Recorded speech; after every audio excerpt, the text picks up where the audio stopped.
Bismillahirrahmanirrahim. Elhamdülillahi Rabbil alemin. Ve salatu ve selamu ala seyyidina Muhammed ve ala alihi ve ashabihi ecma'in. Allahümme allimna ma yenfa'una ve enfa'na bima allamtana ve zidna ilmen ve fahmen ve elhiqna bis salihin. Rabbi yassir ve la tuassir, Rabbi temmin bil hayr. Amma ba'd. Biz hurmatlı cemaat ötkönde buga çeyinki sabaklarыбызда Fatiha сүрөсүн тафсирлеп жатканбыз. Бул сабактарыбыз буюрса уланат. Аллахым Курандын башынан баштаганбыз, аягына чейин чыгууну насип кылсын. Аллах Тааланын ийгилигин, берекесин сурайлы. Себеби алардын ийгилиги болбосо өткөн күндөр болуп сабактар токтоп калды, бир аз ден соолукка байланыштуу.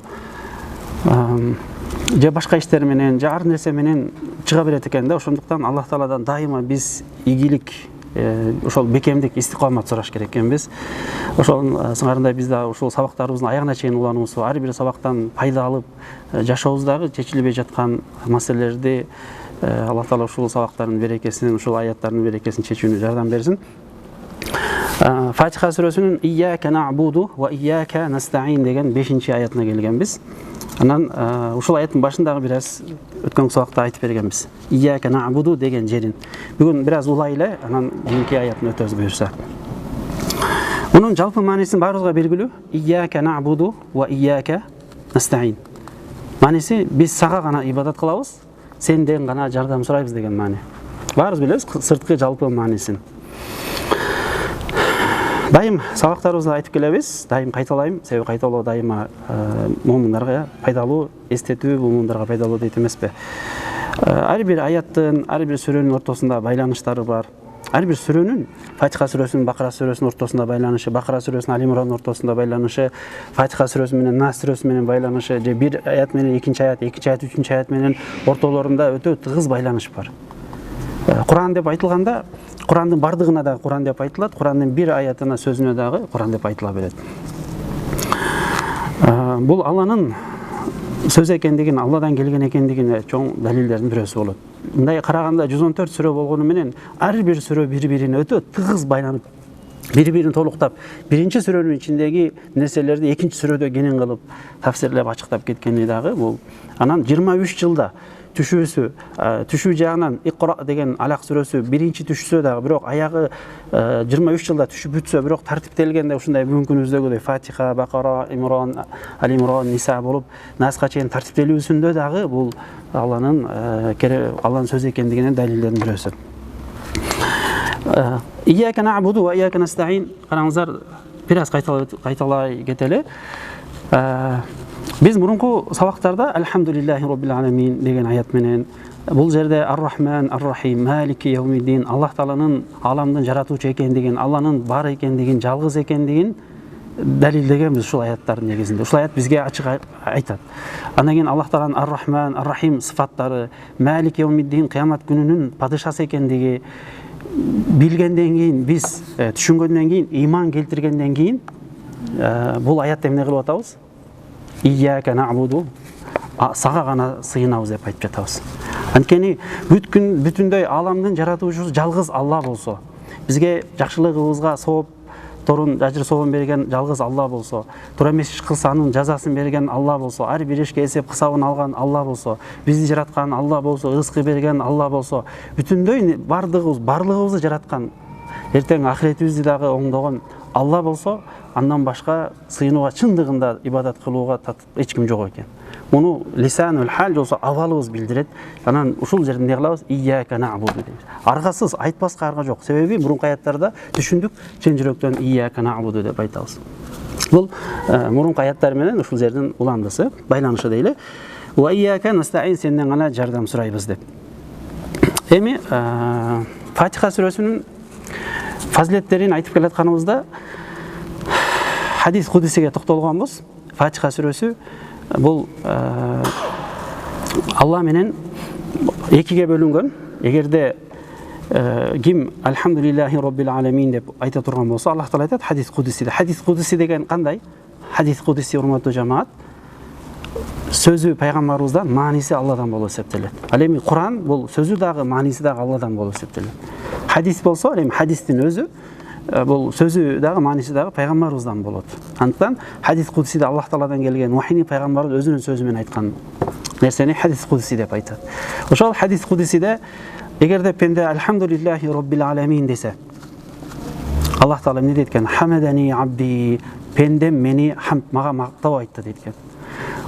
Эгерде пенде ар-рахманир рахим десе, асна алайя абди, пендем мени мактады, сана айтты, мактап айтты деген маани. Эгер пенде малик яумиддин десе, Аллах Таала жооп кылып ага эмне дейт экен? Маджадани абди, пендем мени мажд кылды, мактап даңктап айтты деген маанилер. Эгерде пенде ияка на'буду ва ияка настаин. Караңыздар, бул Аллах Таала бул сүрөнү экиге бөлүп атат.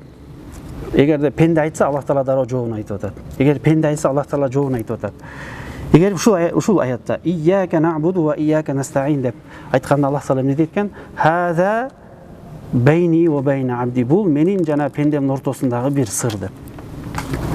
Вали абди ма саала, пендем сураган нерсесин берем деп. Аллах Таала бул аятты өзү менен пендесинин ортосунда экиге бөлүп атат. Биринчи, караңыздар, ияка на'буду ва ияка настаин деген. Биринчи экиге бөлүнүп атат ушул аят. Эки сүйлөм деп туралы, чоңго жеңил болуш үчүн. Биринчи бөлүгү ияка на'буду, экинчи бөлүгү ва ияка настаин. Бул биринчи бөлүгү Аллах Тааланын акысы болот. Аллах Тааланын акысы максат эмне? Аллах Тааланы ибадатта жалгыздоо, Аллах гана жалгыз ибадат кылуу. Бул пенденин Алланын акысы. Экинчи бөлүгүндө суалул абди ал-и'аната мин Аллахи вахда дуна ма сиваху. Пенденин Аллах Тааланын жалгыз өзүнөн жардам суроосу. Өзүнөн гана, башка эч кимден эмес, жалгыз өзүнөн гана жардам суроосу болот. Эми караңыздар, экинчи бөлүгү пенденин Аллах Тааладан гана жардам суроосу, башка эч кимден жардам суробосу экен. Ва ияка настаин дегенден бөлүнгөн маани. Эми ким биринчи бөлүгүн тургуза турган болсо, фаман қама бихаққиллахи таала. Ким биринчи бөлүгүн айсалар, ияка на'буду. Ким биринчи бөлүгүн тургузган болсо, а'таху Аллаху ма саалаху фил қисмил ахар. Аллах Таала экинчи бөлүгүндөгү сураган нерсесин берет дейт. Ияка на'буду ва ияка настаин. Бизге жардам бер деген мааниси. Бирок азыр эмнени сурап жаткандыгын бир аздан кийин буюрса өтөбүз. Бул аяттардын бөлүнүшү жөнүндө. Эми бул аят эмнени камтып атат өзүнө? Бул аят бизге эң биринчиден ибадат кылуубузда Аллах Тааладан башка эч ким татыктуу эмес экендиги, ошондой эле башка Алладан башка ибадат кылуучу махлукаттардын баардыгынан баш тартууну чакырып жатат. Башка айтканда, биз жаратуучу жалгыз Аллах, анын сыфаттарын өттүк, ар-рахман, ар-рахим, малик яумиддин билгенден кантип башка махлук болгон буттарга, отторго жана башка нерселерге сыйынып кетесиңер деп Аллах Таала бизге кайрылуу чакырып таштоо. Бул аяттын ичиндеги маанилердин бирөөсү. Бул аяттын ичинде ла илаха иллаллах деген маани бар. Ушул ияка на'будуда. Анткени Алладан башка эч ким сыйынууга татыктуу зат жок. Демек, андан башка бирөөгө да сыйынуудан баш тартышыбыз керек, ташташыбыз керек. Ла илаха иллаллах деген ушу ияка на'будунун ичинде. Экинчи бөлүгү болсо, Алладан башка эч кимден жардам сурабоо болот, Бурасы сурабоо, тилебөө. Аллах Тааладан башкадан эч кимден жардам суроодон, башкага таянуудан баш тартуу болуп эсептелет. Ва ияка настаин. Ушул маанини камтыйт.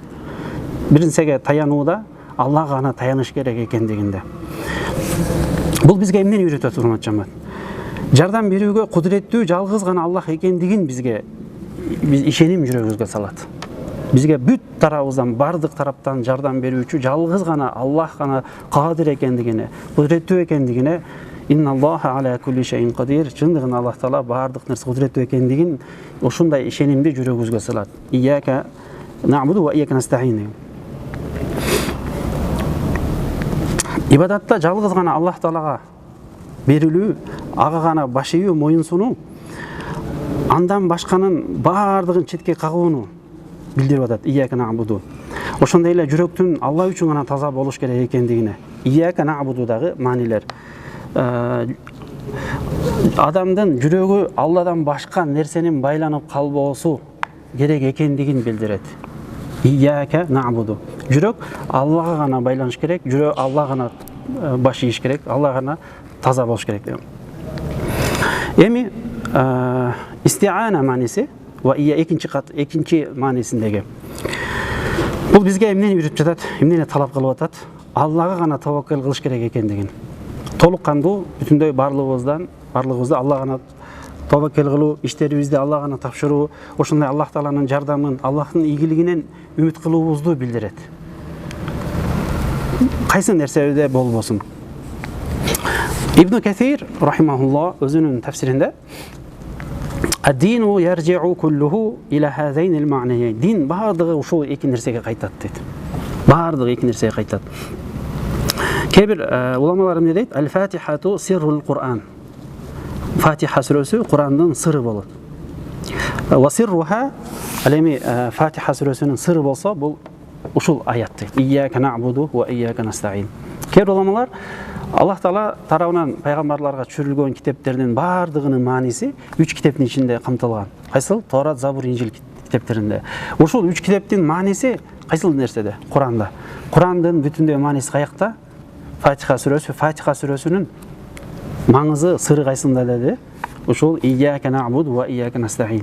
Ияка нa'буду ва ияка настаин чында урматтуу жамаат, бул биздин эмне үчүн биринчи ияка нa'буду деген сөз менен эмне үчүн ибадат кылып? Анткени эң зарыл болгон нерсе биринчи эмне үчүн келдик биз бул аламга? Ибадат кылыш үчүн. Экинчи бөлүгүндө настаин, бул дүйнөгө биз жардам сураш үчүн келдикпи? Жардам сураш келген жокпуз, туурабы?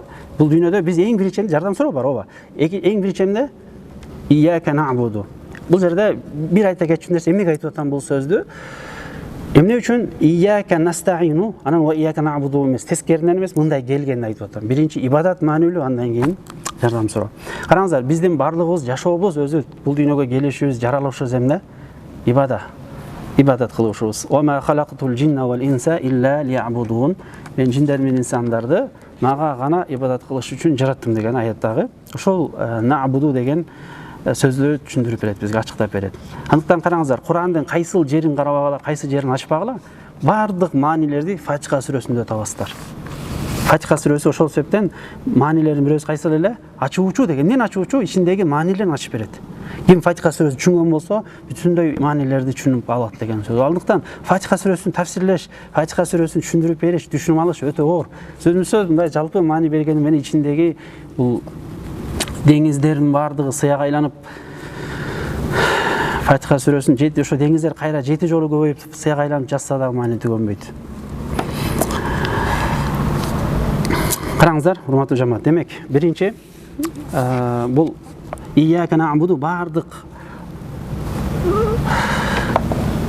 кудайчалардан, махлуктардан башка айтканда таштап Аллах Тааланын өзүнө гана ибадат кылуу, бардыгынан баш тартуу Алладан башкадан. Ошондой эле күч кубат ээси бир гана Аллах экендигин мойнуна алып, башка нерседен күч кубат издөөдөн баш тартуу болот. Ва ияка настаин деген мааниси. Ихластуулук жөнүндө Куранда аябай көп фa'будуху ва таваккал алейх. Себеби настаинде таваккал мааниси бар дедикпи? Ияка нa'буду ва ияка настаин. Азыр Курандын ичиндеги бардык маанилер Фатиха сүрөсүндө камтылган дегенден көптөгөн аяттар алып келсек болот. Аяттардын бирөөсү мисалы фa'будуху, Аллах Таала ибадат кылган, ва таваккал алейх, ага таваккал кылган деген. Ва ма раббука бигафилин амма та'малун. Сенин жараткан Роббиң сен кылып жаткан иштерден капилетсиз эмес деген маани. Ошондой эле кул хуар-рахман айткан, хуа Аллах рахман. Аманна бихи ал-рахманга Аллага ишендик, ва алейхи таваккална, ага таваккал кылдык. Караңыздар, ияка нa'буду ва ияка настаиндин дагы бир башкача жагынан ачыктап түшүндүрүп берүүсү. Себеби Куран өзүн бири-бирин кээ-бир аят менен тафсирлеп түшүндүрүп берет. Муну Куран өзү дагы, пайгамбар саллаллаху алейхи ва саллям хадисинде дагы, ошондой эле уламалардан дагы өтө көп бизде асарларыбыз бар. Ошондой эле ияка нa'буду, урматтуу жамаат, бул бир аздан кийин келебиз, буюрса адамдын ичиндеги рияны кетирет. Рияны кожо көрсүн деген сезимдерди дагы талкалайт бул. Ияка нa'буду. Качан ошону түшүнгөнүбүздө. Ва ияка настаин болсо текеберликти кетирет, текеберлик талкалайт. Иншалла бир аздан кийин буга да токтолобуз. Эми ияка нa'буду деген жалпы мааниси эмне болду, урматтуу жамаат? Жалпы мааниси биз сага гана ибадат кылабыз дегенден максат сенин буйруктарыңа сүйүү менен, караңыздар, хауфан, коркуу менен, ошондой эле үмүт кылуу менен, сенин буйруктарыңа баш ийебиз деген, сен тыйган нерселерден арылабыз. Мындай теп эмес, балким коркуу бар ичинде, сезимдер. Ошо менен эле сүйүү, ошондой эле ража, үмүт кылуу деген дагы сезимдер бар. Себеби ибада дегендин мааниси ал-ибада деген. Ибадат деген сөздүн кыргызча бирөө сураса, ибадат деген эмне деп сураса, кантип түшүндүрүп беребиз? Уламалардын бул араб тили болгондуктан ошол тилдик маанилерине бир аз токтолобуз. Ибада деген сөз ат-тазаллул, баягы өзүн төмөн кылуу, өзүн басынтуу мааниси. Ошол ибадат маанисинде. Ошондой эле худу деген мааниси бар. Баш ийүү, баягы моюн сунуу, вал инкият мааниси. Өзүн аябай төмөн кылганда, өзүн баш ийгенде, моюн сунганда эмне коштолуш керек ушул баш ийүүдө, төмөн кылууда? Сүйүү, урматтоо коштолуш керек. Ушул маанилер лугавый тилдик маанилери. Ибн Жарир чоң муфассир, өзүнүн эң биринчи тафсир жазган алымдардын бирөөсү. Тафсир илиминде тафсирдин атасы болуп эсептелет. Ибн Жарир деген. Ошол ибада деген сөз кантип тафсирлеп берет, түшүндүрүп берет, караңыздар. Ал-убудияту инда жами'ил араб аслуха az-zull. Араб тилинин бардыгында арабтар ибада дегенде эң биринчи кандай мааниде түшүнүшкөн? Асылында түпкү мааниси кандай? Түпкү мааниси дегенде бизде чер жазуу деген сөз бар. Ким түшүнөт кыргызча маанисин? Чер жазуу. Бүгүн жакшы чер жазылды дейт го, сүйлөшүп жакшы маек болду. Түпкү мааниси эмне экен? Түпкү мааниси бул тилчиден укканым. Токойду, чытырман токойду жазып, кылыч мененби же бир темир нерсе мененби, ошол жол жасап, чытырман токойду жазып, жол ачкан нерсени эмне экен? Чер жазуу деп айтылат экен. Эми жөнөкөй сөз менен чер жазуу дегенде биринчи сөздөгү мааниси ошондой чытырман токойлорго жол ачып, караңыздар, чытырман аралашып, бирине кирип калган, тикенеге аралашкан токойду жазып жол салганды чер жазуу деп. Адам менен сүйлөшкөндө бук болуп, жүрөгү сыгылып, ушундай жалгызсырап, же нерсе болуп калган, бирөө менен сүйлөшкөн маек кылганда чер жазылып, күлүп, көңүл ачылып калат эмеспи?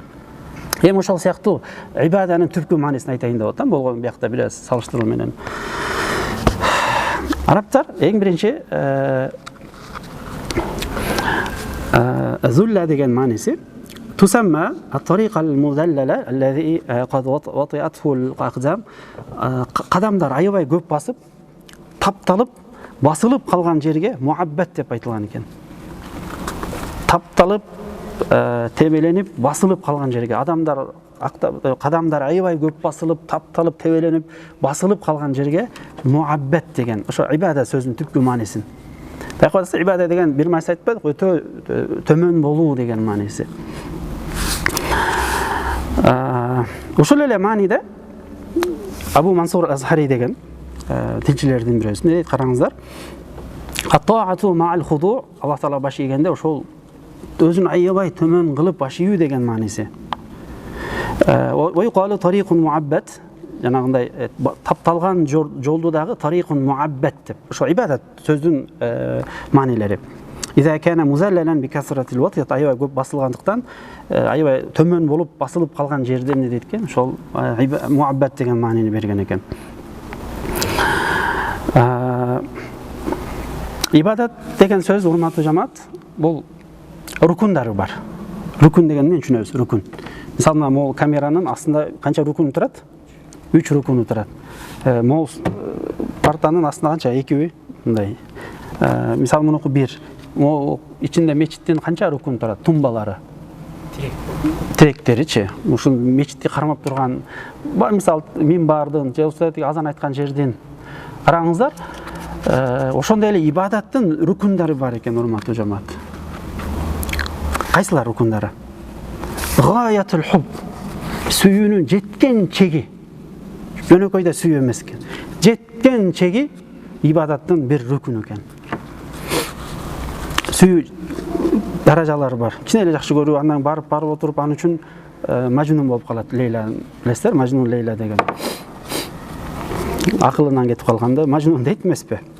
ошондой даражада жеткен, түйүнүн жеткенче ансыз жашоо болбой калат. Ойлонсо, турса, чай ичсе оюн ошол, уктаса түшүндө, тамак жесе көзүнөн бүт. Кыскасы Мажнун, билесиздер, Мажнун Лейла. Гаятул хуб, ошо жеткен чеги эмне экен?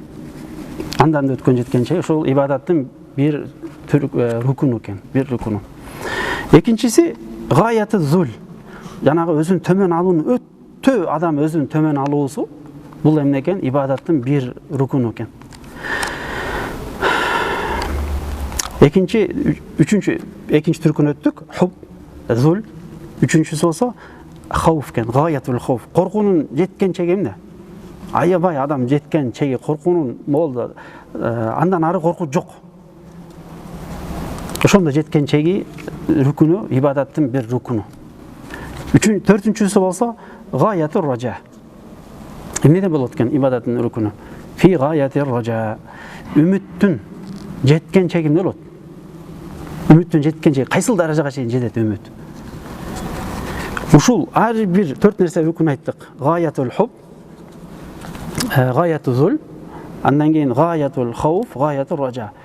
Үмүттүн жеткен чеги, гаятул хауф, коркуунун жеткен чеги, зулдун өзүн төмөн алуунун, зул деген эми түшүнүп калдык маанилер экен. Арабча үйрөнүп кете берсек жакшы иншалла. Зулдун жеткен чеги, хубтун, сүйүүнүн, жакшы көрүүнүн, каалоонун жеткен чеги, ушулардын үстүндө турган нерсе эмне экен? Ибада болуп эсептелет экен. Эми биз Аллах Таалага ибадат кылып атабыз. Кандай ибадат кылып атабыз? Ияка набуду деп айтканда, чындап ушул нерселерибиз барбы биздин? Жүрөгүбүздө, тилибиздеби, дилибиздеби, жашообузда каякта ибадатыбыз? Өзүбүзгө суроо берсек. Ошол жеткен чеги деп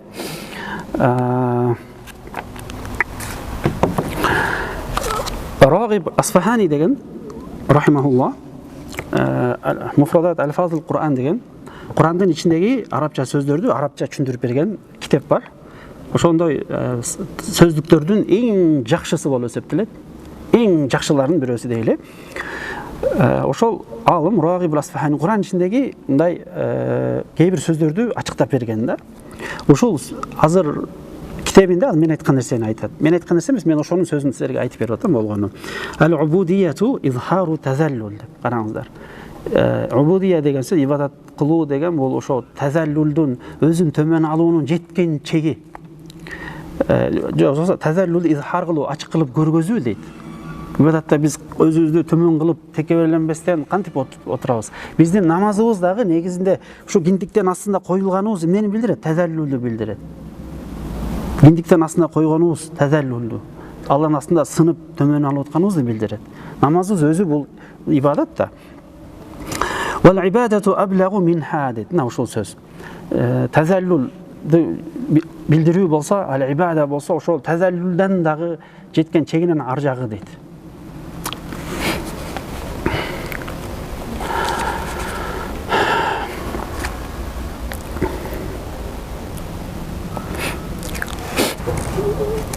Төрт нерсе айтылды, үмүт, ража, коркуу, хуб, анан кийин тазаллул. Жеткен чегин деген сөздү дагы бир мисал менен түшүндүргүм келип атат. Иннака ала хулуқин азим деген Калам сүрөсүндө пайгамбарыбыз саллаллаху алейхи вассаламды сен кулк мүнөз ээсиң деп пайгамбарыбыздын сыфаттарын айтып атат, кандай экендигин. Аллах Таала өзү тасдыктап, иннака ала хулуқин азим ва иннака ала хулуқин азим деп. Ээси деген сөз бул жерде ачык айтылган эмес, урматтуу жамаат. Өзү ээси деп айтылган болсо, ва иннака ла ала дебестен лазу хулуқин азим. Зу деген сөз араб тилинде деген маани. Мисалы зу мал, бир малдын ээси, зу телефон, телефондун ээси, зу мисалы куб дейли, кубтун стакандын ээси, зу сайяра, машинанын ээси деген сөз. Пайгамбарыбыз саллаллаху алейхи вассалам аяттын жалпы мааниси кандай? Сен кулк өтө көркөм кулк мүнөз ээсиң деген сөз. Бирок ээси деген сөз айтпастан ала деген сөз менен келген. Ала деген сөз бир нерсенин үстүндө деген сөз. Мисалы, бул суу алат тавила дейли, партанын үстүндө, бир нерсенин үстүндө деген сөз. Эмне үчүн ушул ала эде зу деген сөздүн ордуна ала деген сөз келип атат? Эмне үчүн? Эмне үчүн деп суроо берип атам? Айта эсиңиздердеби? Эмне үчүн деген суроону дайым беребиз деп. Аллах Таала бир аятында, Куранда бир маани айтса, ошол маанини эмне маани айтып жатат, ошону билиш керекпиз. Анан ошол маанини кандай сөздөр менен колдонулгандыгын билиш. Үйрөнсөк, аябай Курандын ичиндеги сырлар чыга баштайт. Караңыздар. Ала деген бир нерсенин үстүнө да хулукин азим, өтө көркөм, улуу кулк мүнөз, кулк мүнөз. Ал деген сөз үстүндө деген маани. Эми кандай? Адам пайгамбарыбыз саллаллаху алейхи вассаламдын кулк мүнөзүн кантип сыпаттап атат? Адам затынын бардыгы, кулк мүнөзүнүн бардыгы эси чогулуп келип бир жерге патологко келсе, сенин кулк мүнөз андан дагы өйдөсүң деген маани да. Кандай дагы күчтүүрөөк берген мааниси. Иншалла буюрса Шифа деген Кады Ияддын китеби бар. Кады Ияд. Пайгамбарыбыз саллаллаху алейхи вассаламды Шамаил Мухаммади пайгамбар саллаллаху алейхи вассаламдын кулк мүнөзүн, жана жүрүм турганын, бүтүндөй пайгамбардын жашоосун чагылдырып берген эң мыкты китептердин бирөөсү. Шифа деген китеп. Шифа би тарифи хукукил Мустафа ал-Кады Ияд деген алымга таандык болгон китеп. Ошол китептен ниет кылып жүрөбүз, буюрса ошондон да сабак баштайлы деп. Ал өзгөчө бир китеп. Шифа деген уламаларыбыз ал китепти кимдин үйүндө ошол китеп болгон болсо, жанагындай узун оорулардан алыс болот деп. Анан ал китептен ким бир муктаждык болсо баштан окуп бүтүп, ошондой жакшы ниет менен окуса, муктаждык чечилет деп. Китептин берекеси, ал китептин бүтүндөй дүйнөдө аябай көп окулуусу көп болгон биз тарапта белгилүү болгон. Жана эми бизге дин өнүгүп өсүп, Союздан чыккандан кийин келип атат. Бирок ошол китепти мурунку убакыттарда Осман империясында же ошол азыркы Марокко, Андалус жакта көп жактарда окулуп турган. Харам айында эки мечитте, эки харамда, Мадина менен Маккада, жана чоң деген ар бир шаардын чоң деген мечиттеринде окулуп турган китеп. Аябай берекелүү китеп. Караңыздар эми. Ал-убудия деген мааниси эмне экен? Изхару тазаллул. Аягы өзүн төмөн алууну көргөзүү, өзүнүн өтө төмөндүгүн билдирүү болот. Вал ибада аблагу мин, андан дагы терең деп.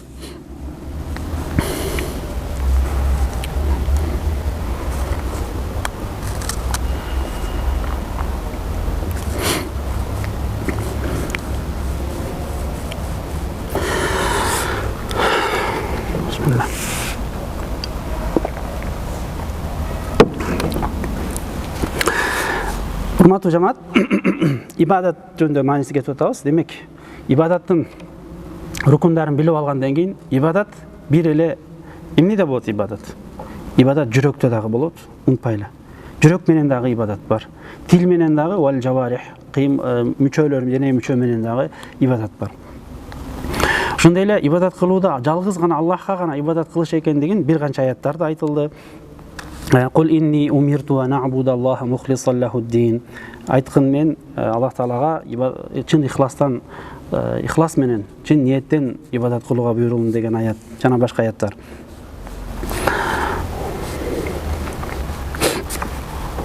Ияка нa'буду деген бөлүгүн бүттүк. Өткөн сабак менен бул бүгүнкү сабак кошумчасы уландысы. Ва ияка настаин экинчи бөлүгүнө келдик. Ва ияка настаин.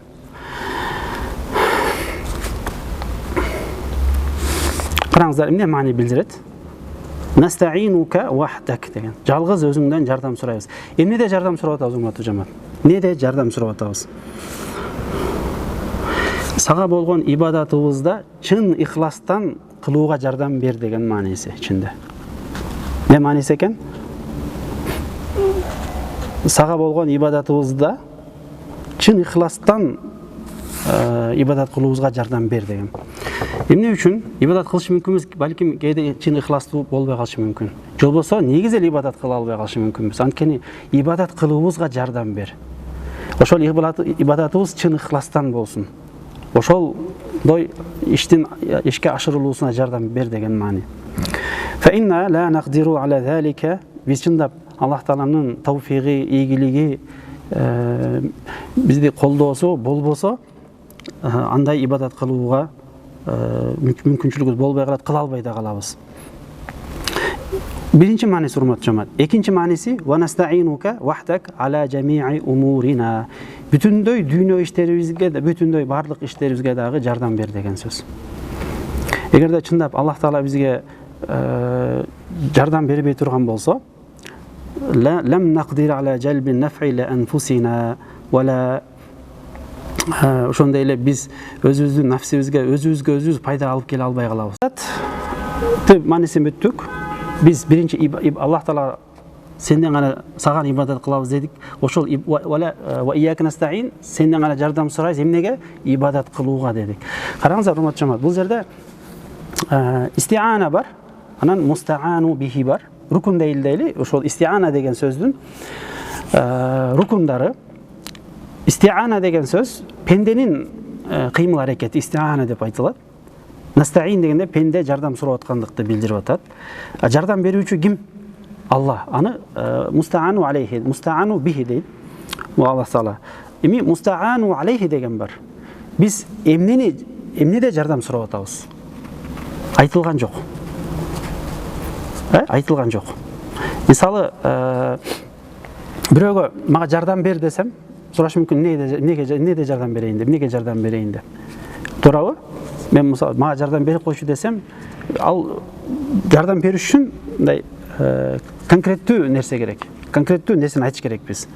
Бул нерсени көтөрүш кой, же сабакка жардам берип кой, же жумушума жардам берип кой, фундамент куюш кой. Тиги конкреттүү бир нерсени айтыш керек.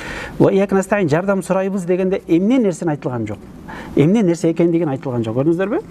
Ошол мустаану алейхи деген рукуну баш айтканда өчүрүлгөн, айтылган эмес. Эмне үчүн суроо?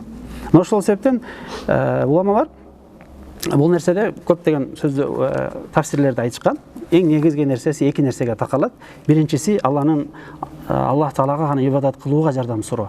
Азыр эле карикебиз намаздан кийин эмне деген дуа окуду? Аллахумма а'инни ala zikrika деп. А'инни ala zikrika, бизге сени сага зикир кылууга, ва шукрика, сага шүкүр кылууга, ва хусн ибадат, ибадатыбызды өтө мындай талапка ылайыктуу ибадат кылуубузга жардам бер деген. Демек, ияка нa'буду ва ияка настаин, ибадатыбызга жардам бер. Себеби Аллах Тааланын жардамы болбосо ибадат кыла албай калышы мүмкүнбүз. Экинчиси болсо, настаинука ala qada'i hawaijina, биздин муктаждыктарыбызды чечүүгө жардам бер деген сөз. Ва жами'i шуунина, бүтүндөй иштерибизге, бүтүндөй акыбалдарыбызга.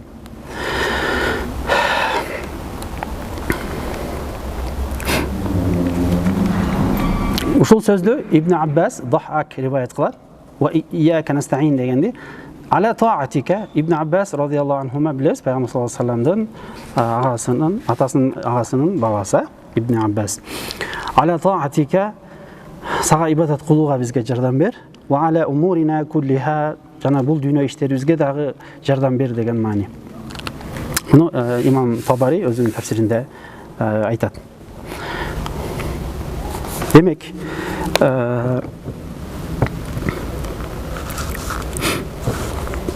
İstiana pende özüne пайда алып келе турган эмне нерсе болбосун, өзүнө зыян келе турган нерселерди тозууда эмне нерсе болбосун, бардыгынан жардам кимден гана сурайт экенбиз? Алладан гана сурайт экенибиз мааниси камтылган. Ошондой эле ал неамат келге турган болсо, неаматтан жок болуп кетпестен дайым ошол неаматтын ичинде болуубузга жардам сурайбыз. Жаманчылыктардан сактоону жардам сурайбыз. Демек, ошол нерселердин бардыгына жетүү бир гана Алланын изни менен, уруксаты менен болорун билдире турган бул аят болот. Ва ияка настаин.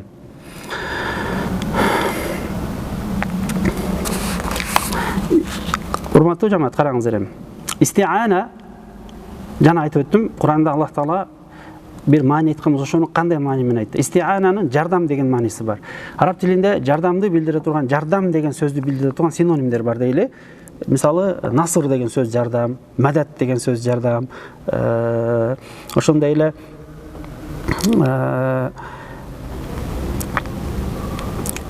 аун бул истиананын түпкү мааниси. Бир канча сөздөр бар араб тилинде. Бирок эмне үчүн истиана деген сөз менен келип атат? Истиана деген сөздү айтыла турган болсо, жалпылай эки ичине маанини камтыйт көбүнчө. Эки нерсени камтыйт. Биринчиси истиаза мааниси бар. Истиаза мааниси. Истиаза деген сөз биз аузу биллахи минаш шайтанир раджим деп айтабыз го. Ошол нерсени истиаза дейт. Башка айтканда шайт кубулган, Алланын налатына калган, Алланын рахматынан алыс калган козголоңчу шайтандын жамандыгынан сакта, алыс кыл деген мааниси. Талабул иана аля дафи макрухин. Ошол жамандыктарды кетирүү үчүн жардам суроону истиаза дейт. Адамга келаткан кыйынчылык, балелерди кетирүү үчүн, коргонуу үчүн сактануу, сурануу Алладан. Буну истиаза дейт. Эми истигаса деген мааниси бар. Истигасанын мааниси бул адамдын башына келген оор балелерден кутулуу үчүн суроосу. Истигаса болуп эсептелет. Эгер ияка набуду ва ияка настаин дегенде бизге келген кыйынчылыктардан дагы чыгаруусун, куткаруусун Алладан жардам сурап атабыз. Ошондой эле жамандыктарга каршы да бизге жардам берүүсүн Аллах Тааладан сурап атабыз. Истиана деп айтылганда ичинде дуа мааниси бар, урматтуу жамаат. Ва ияка настаин ичинде дуа, Аллах Тааладан дуа кылуу, сурануу мааниси. Таваккул мааниси, тобокелдик. Истиаза, истигаса мааниси бар дедик. Истихда мааниси бар, туура жол суроо мааниси бар. Ва ияка настаин деп туура жол суроо мааниси бар. Анан кийинки аятта келебиз, буюрса ихдина сиротал мустаким.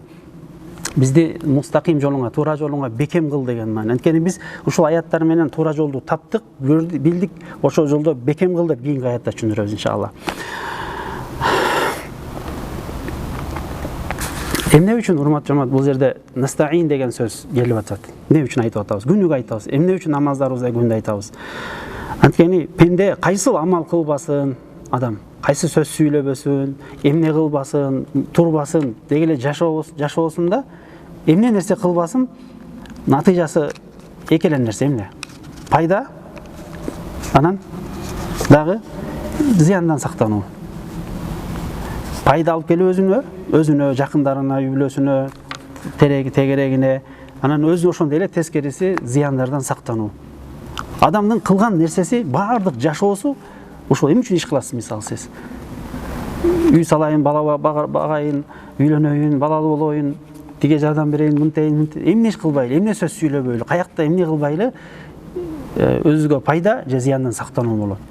Эми өзүбүзгө болгон пайданы суроо кимден сурап атабыз? Ва ияка настаин деп Аллахтан гана сурап атабыз.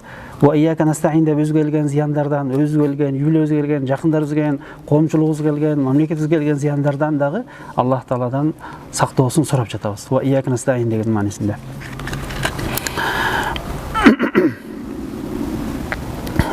Дестер, урматтуу жамаат.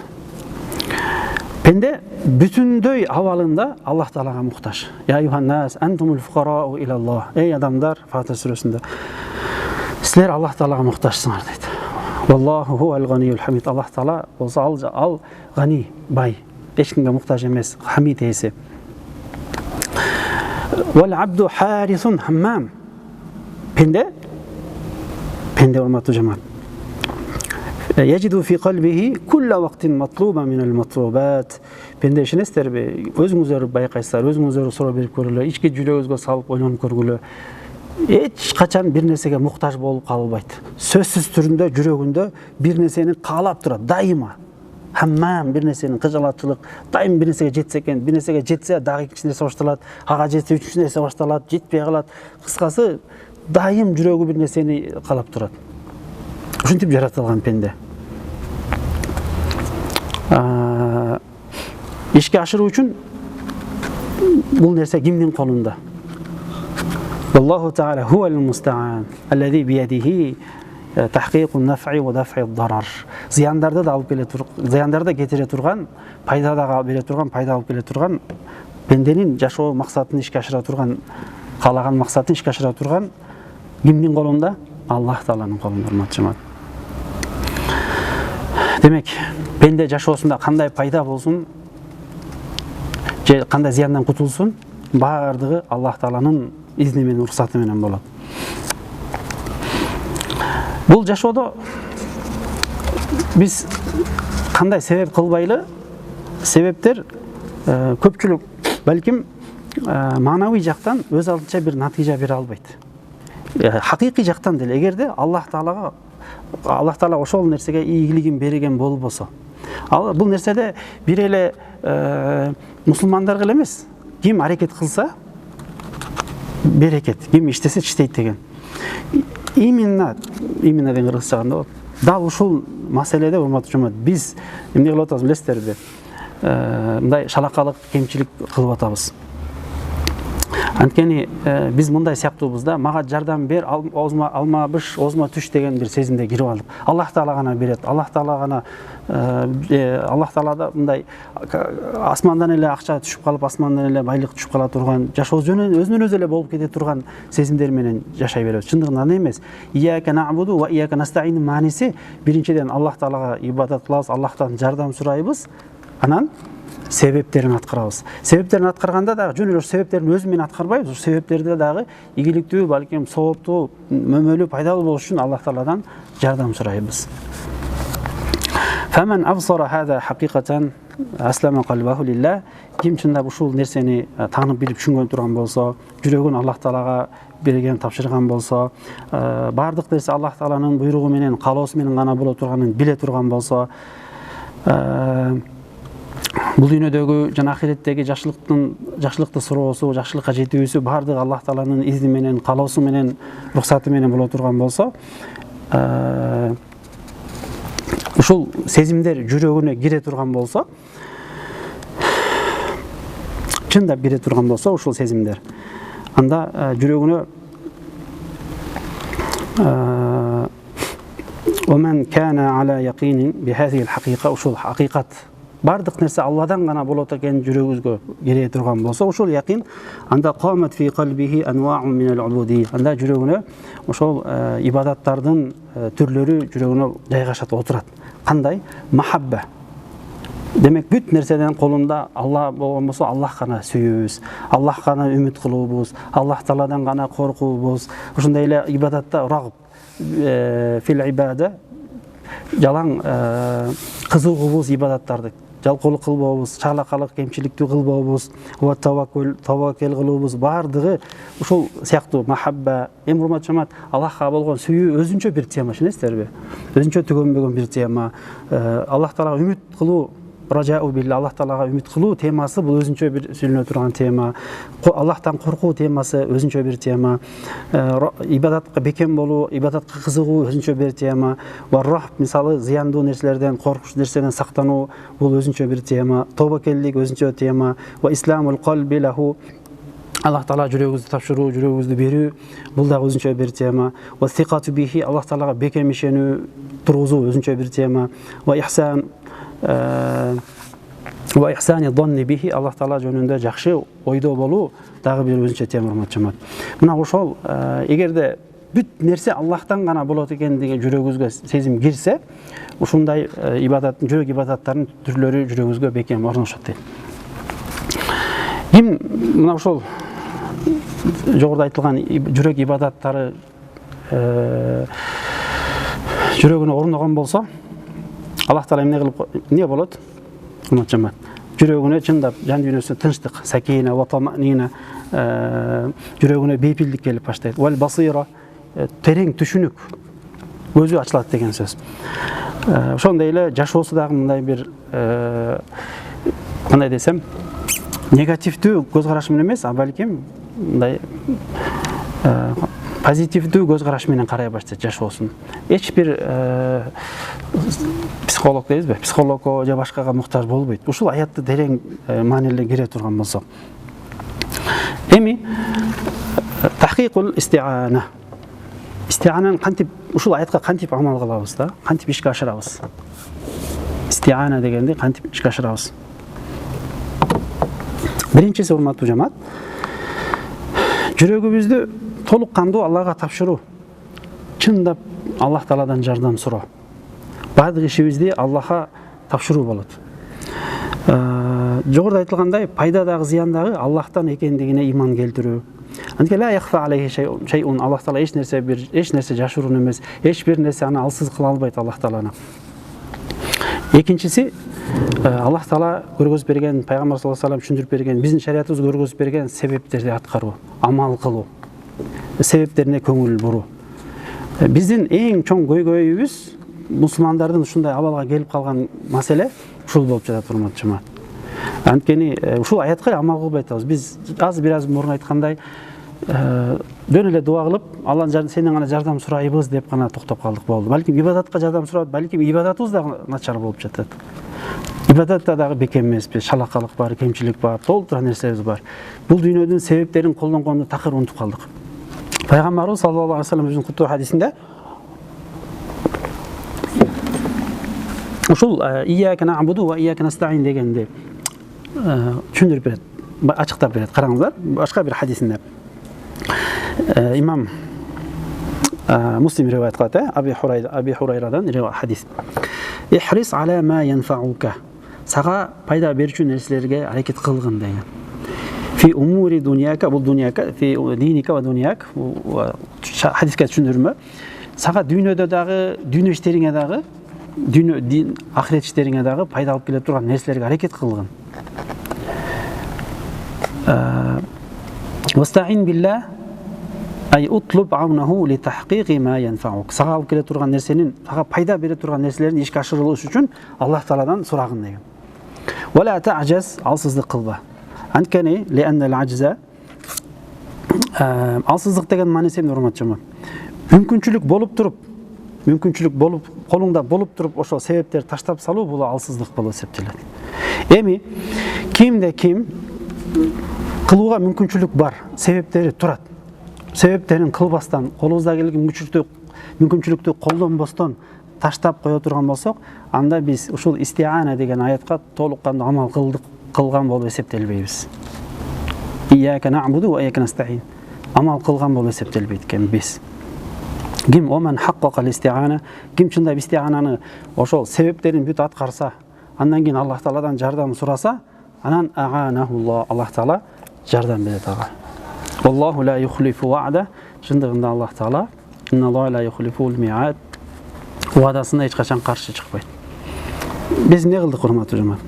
Неге ушундай абалдабыз бүгүнкү күндө жеке адам катары? Неге өнүгө албай атабыз? Эмнеге түшүнүктөрүбүз өтө тар болуп атат, дүйнө таанымыбыз өтө начар. Кичинекей бир чөйрөнүн ичинде эле жүрөбүз, өнүгө өспөйбүз. Жеке жашообуз, жүрүм турумубуз, ой жүгүртүүбүз, жан дүйнөбүз, кыймыл аракетибиз, эл менен болгон мамилебиз, үй бүлө катары дагы эч бир кемчиликтер толтура, коомчулук катары, эле бир мусулман үммөт катары. Себептерди аткарып атабызбы? Себептер жок. Тескерисинен бүт баарын таштап салдык. Көптөгөн маселелер болуп атат. Мына ошол себептен биз азыркы абалдабыз дейли.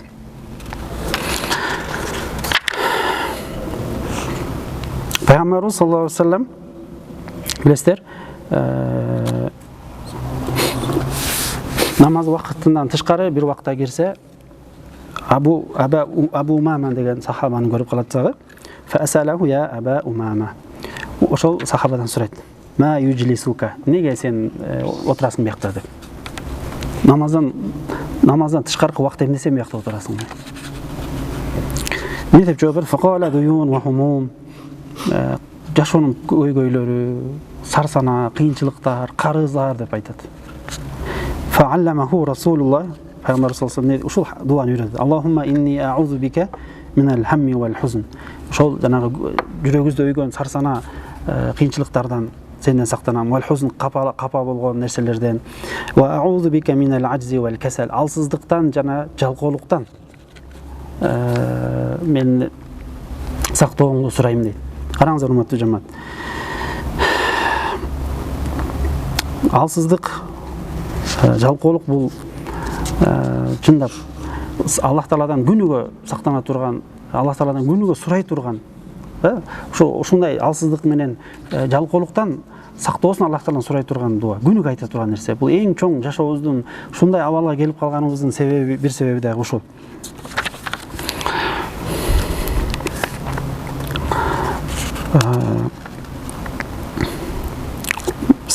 Бизде аябай көп, урматтуу жамаат, сахабалардан баштай турган болсок, Абу Бакр разияллаху анху иманы кандай эле иманы?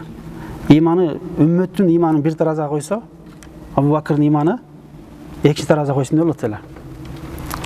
Ошондой болгон Абу Бакр радиаллаху анху мусулман үммет үчүн, мусулмандар үчүн 3 жолу бүтүндөй малын садака кылган эле. 3 жолу бүтүндөй малын. Элсеңиз, ал кайсы күнү? Хижрат күнү биринчи жолу хижратта бүтүндөй малын садака кылган. Экинчиси газват, Табук газватында, үчүнчүсү болсо ошол ридда маселесинде, пайгамбарыбыздан кийин динден чыгып кеткен маселе болгон. Ошол кээ бир адамдарда. Ошол маселеде Абу Бакр иманы ошончолук деңгээлде болгонуна карабастан, биздин сөзүн айтканда тажирон не болгон? Мужиден. Биздин сөзүн айтканда өтө чоң бизнесмен болгон. Иманы канчалык деңгээлде жашоосу. Ошончолук садака бере албайт эле эгер бизнесмен болбосо. Ошондой эле Умар радиаллаху анху бир ансарлардын бир сахаба менен биргеликте жер айдайт эле, дыйканчылык кылып. Бир күнү өзүнүн кезеги келгенде ошол ишти аткарат, бир күнү болсо бир кишерик аткарат. Бош күнү дароо пайгамбарыбызга барып, пайгамбардын жанында болот эле. Ошол Умар радиаллаху анху билебиз, кандай деңгээлде болбосун, кандай абалда эле дыйканчылык менен алек болуп атат. Осман радиаллаху анху, Абдурахман ибн Ауф билесиздер, эмне деген дин үчүн садака кылган эле. Абдурахман ибн Ауф 5-10 адамдын бирөөсү болуп сүйүнчүлөнүүсүнө эмне себеп болуп атат? Эмне деген акча, бүтүн акчасын дин үчүн сарптагандыгында. Ошо сарпташ үчүн ал эмне? Асылын негизин эмне эле ал? Чоң соодагер болуп атат. Чоң соодагер болуп атат.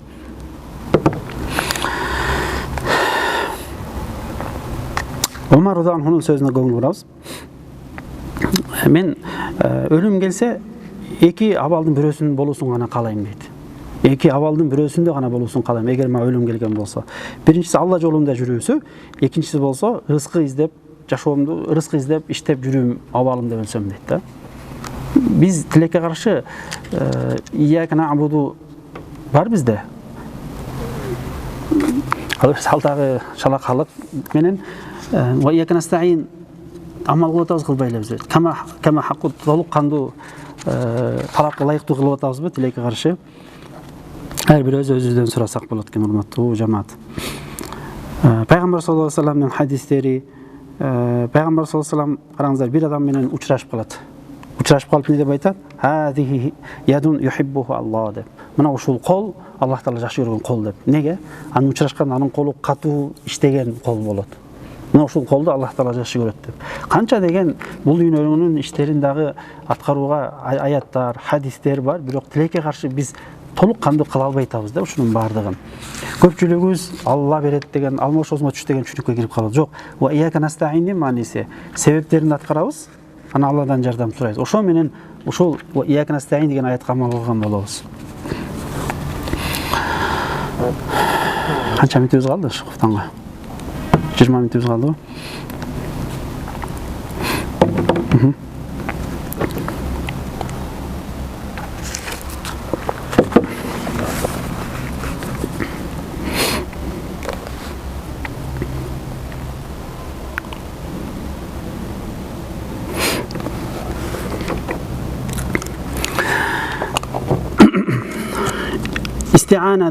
Истиана деген түшүндүк, Аллах тааладан жардам суроо. Ибадат түшүндүк, Аллах тааланын өзүнө гана ибадат кылуу, Аллах тааланын өзүнө гана жардам суроо. Бул нерседе адамдардын афдолу, эң абзели ким? Чындап ушул эки шартты аткаргандар адамдардын арасынан абдолдор болуп эсептелет. Ибадатын Аллах таалага жалгыз ибадат кылгандар, истиананы дагы жогоруда айткан эки шартын аткаргандар. Булар да албетте аля даражат, бир канча даражалар, анткени адамдардын ибадаты, ишеними, ихластуулугу, таквалыгы ар түрлүүгө жараша даражалары да ар түрлүү болот. Албетте кээ бир адам мусулмандарга, кээ бир адамдарга шалакалык болуп калат, кемчилик болуп калат ибадатында, истианасында. Истиана деген түшүнүп алдык. Истиана дегенде ушул термин колдонсок жакшыраак түшүнөбүз. Жардам суроо дегенден деп да айтсак болот. Истиана деген түшүндүк, жантан бери кайталап атабыз. Истианада, ибадатта адамдар шалакалык кылышы мүмкүн чындап. Бирок ошол ибадатта шалакалык кылуу эмне болот? Ибадатта кемчилик кетирүү эмне болот, урматтуу жамаат? амалыбызды текке кетириши мүмкүн. Же жок дегенде сабапторубуз азайып кетиши мүмкүн рия себебинен.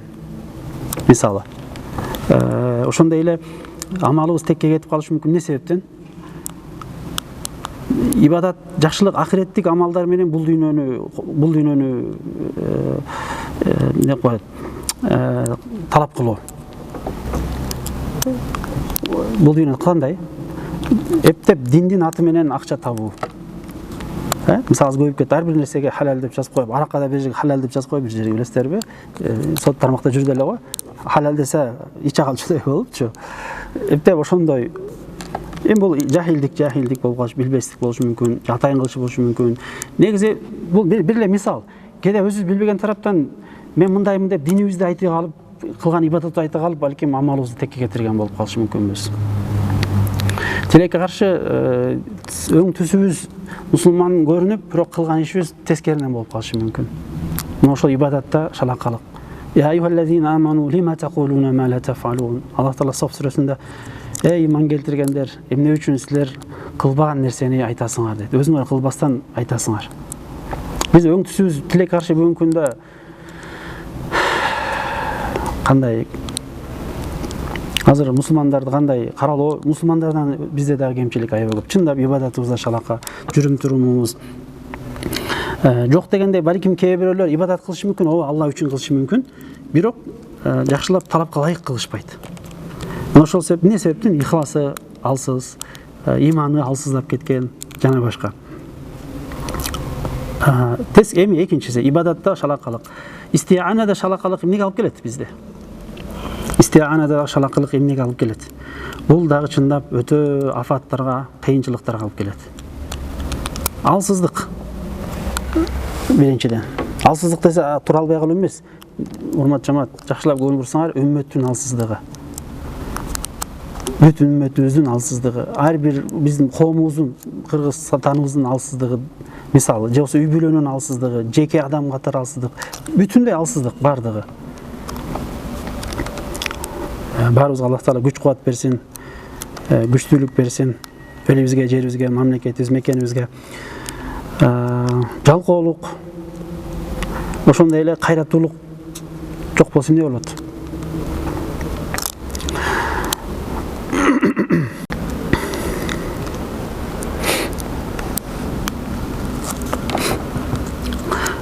Ияка на'буду ва ияка настаин. Бул аят адамдын фитратында болгон, ичинде болгон бир жашыруун жаткан бир оору бар. Билесиздерби? Ошол ооруну кетирет, ошол оорунун дарысы болуп эсептелет. Ошол ва ияка настаин. Кайсы оору? Адамдын ичинде жаткан, жашырын болуп жаткан оору. Ким айтат? Өзүн өзү таң калуу, өзүн өзү суктануу. Кантип суктанат? Эгерде ага өзүнүн бир акылы, мен акылдуумун деп, мен ушул ишим менен жеттим, мен кыйынмын, мен булмун, балекетмин деп, ушул себептер кылдым, анан мындай кылып жеттим деп айта турган болсо, ошол себептер аркылуу кээ бир ошол ичиндеги жанагы сезимдер ойгонуп кетиши мүмкүн. Элдерди үстүнөн карап калышы мүмкүн. Жана текебирликти кетирет деп эдик белек. Ва ияка настаин. Себеби ва ияка настаин жардам суроо Аллах Тааладан гана жардам болот деп эдикпи? Аллах Тааладан гана бизге пайда келет, зыяндарды куткарат. Зыяндардан куткарат, алыстатат дедик. Адам ичинде жаткан жанагы оору, эгерде ушуну менин колум менен жеттим, мен акылым менен жеттим, мен ушундай кыйынмын, мен деп отурса, ошол сезим ойгонуп чыгып кетет. Андыктан бул мунун себебин кылса дагы, бирок мунун аркасында Аллах Тааланын бар экендигин, Аллах Тааланын ийгилиги менен, жардамы менен болуп жаткандыгын билсе, ошол ичиндеги өзүн өзү суктануу, өзүн өзү таң калуу сезимдери жоголот, өчөт. Ал эми ушул истиананы терең амал кылып түшүнбөсө эмне болот? Эгер дагы бир кыйынчылык келип кала турган болсо, жамандык келип кала турган болсо, анда бети башы бырышып, сабыры кетип, ибадатына шалакалык кылып, намаз окусу келбей, жолугун чечип, жана башка иштерге түшүп кете берет.